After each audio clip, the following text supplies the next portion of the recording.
کسان ډیر دي پکې.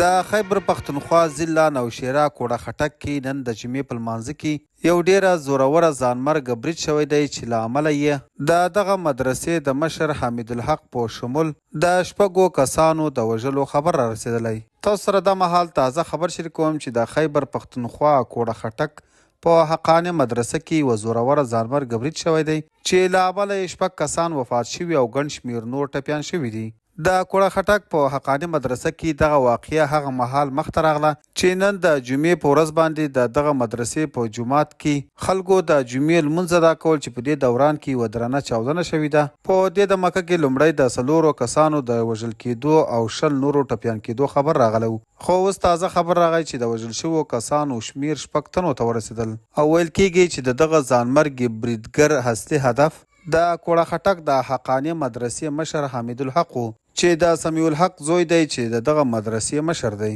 د ریسکو ټیمونه هم دغه مدرسې ته رسېدلي تر څو په دغه مدرسه کې د ترسره شوي برید له امله مړي او زخمیان هاسپیټل ته ورسوي. په دغه مدرسه کې د دې چاودنې نه وروسته ګڼ شمېر خلک راټول شوي وو چې د دې برید غږ تر لرې پرتو سیمو هم رسېدلی و. درنو لیدونکو، په دغه مدرسه کې نن د جمعې د لمانځه پر مهال یو قیامت رامنځته شوی او ډیر یو دردونکی ماحول جوړ دی او د دغه دردونکي ماحول ویډیوګانې او تصویران موږ دلته له تاسو سره نشو شیر کولی ځکه چې دا د یوټیوب د خلاف ورزي کار دی. ملګرو، تاسو سره دغه افسوسناک خبر شریکوم چې نن د کوړه خټک په حقانه مدرسه کې د جمعې په لمانځه کې یو ځانمرګه برید شوی دی چې په نتیجه کې د دغه مدرسې مشر د حمید الحق په شمول 6 تنه وژل شوي دي.